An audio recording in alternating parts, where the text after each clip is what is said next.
Hello, my name is Jackson Warren. And I'm Corey Whirling. And this is our final MEGN 200 Arduino project. So in the first video, we pretty much showed you, the who kind of is looking for our project or who's looking to buy it, the main purpose, why is it a good solution to someone else's problems, and then we showed you it working in the house, and we also showed you it working after or outside with the car exhaust blowing into it, showing that it works. So this final video here is showing the flowchart, the wiring diagram, and showing pretty much how our project is working initially. So we're going to show that now. All right, as you can see, I'll take you over here and I'll just take you right in to the flowchart. All right, and as you can see, we start with configuring the pins and initial variables, and which leads into where we constantly read in the temp, humidity, and carbon monoxide and carbon dioxide values. And then after that, because our button is at a resting state of low, and then it sets the delay to 5 seconds. This is all in our void loop, and it will serial print and LCD print the humidity and temp values and Celsius and percentage basis. And then it'll go into where it reads the button low and high values. And then it'll ask itself basically, is the button pressed? And if it is not, if it remains in a low state, it'll cycle back to just LCD printing this. And then if it is pressed, and then we'll cycle back, or it'll cycle to the carbon monoxide and carbon dioxide values, which will be serial and LCD printed. And then it'll enter in another reading state in which, if it isn't pressed, it'll go back or if it is released, I guess, if it is maintaining the high state of the button pressing, it'll keep printing this off every 5 seconds. And then if it is released, it'll go back to the low state and the LCD print, serial and LCD print the temp and humidity values that are constantly read. All right. And then as you can see here, we have our wiring diagram set up with our LCD, the DHT11 sensor based on Tinkercad. This is just the temp sensor, but it works and functions as what we need. And this is what Tinkercad has is our MQ135. It's just the air quality sensor, which senses the carbon monoxide and carbon dioxide levels.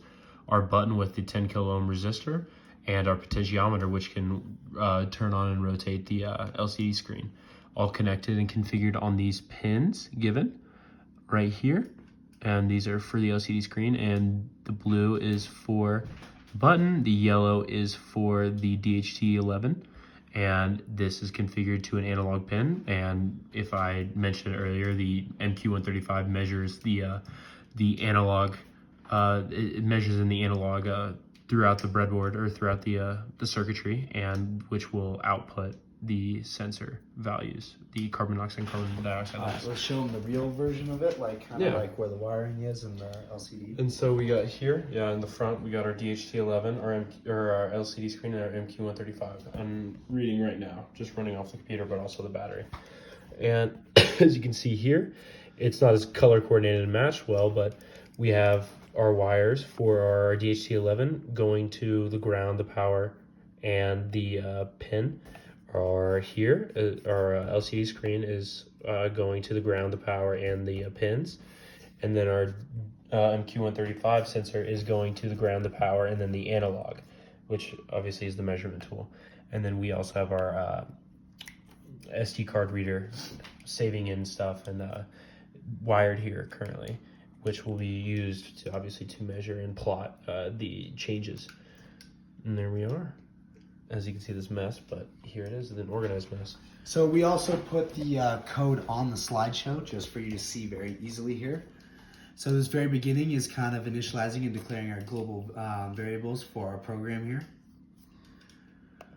This kind of goes down into our void setup here, where we have our LCD.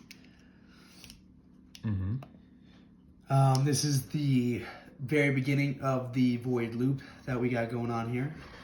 And as you can see, as I previously said, it was constantly running, which right here, it's constantly measuring in the temp humidity, and as well as the other MQ135 readings.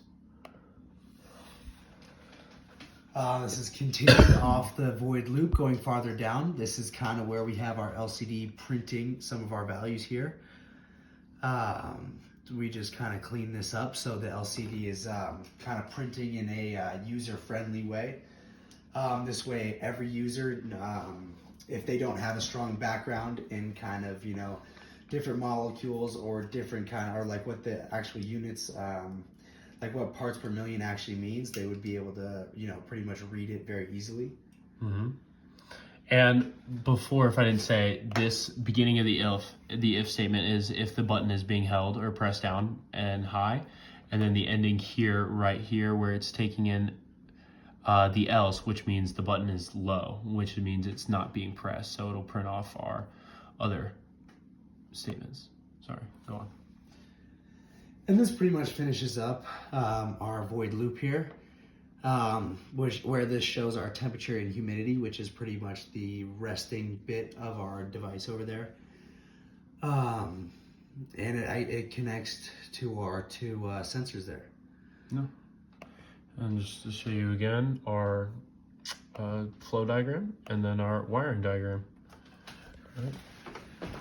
And pretty much, yeah, I mean, we hadn't previously said earlier, our whole goal was to make an inexpensive solution to the air quality sensors in the current market, because currently they're $100 to $800, and just us making this from all the parts given and having to buy them online as well would approximately be like $30, $35, and whereas we could retail at like $50, $75, just a cheap model, whereas the other ones are $100 to $800. So we just wanted to make a cheaper solution. So, you know, one last thing, we're just going to show it working one more time here. Mm-hmm. So kind of what the user would be doing was that they would be able to pick up this box. Am I able to disconnect here? Yeah. Yeah, so the user would be able to pick up this box, move it to a room of their choice, set it down. This way they'd be able to read, you know, the air quality in each room. They would be able to then press the button.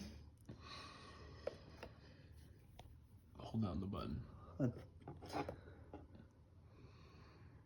To then show the levels of carbon monoxide and carbon dioxide. And that is precisely how the user would use our product. There we are. Cool. And that's our air quality sensor. Thank you.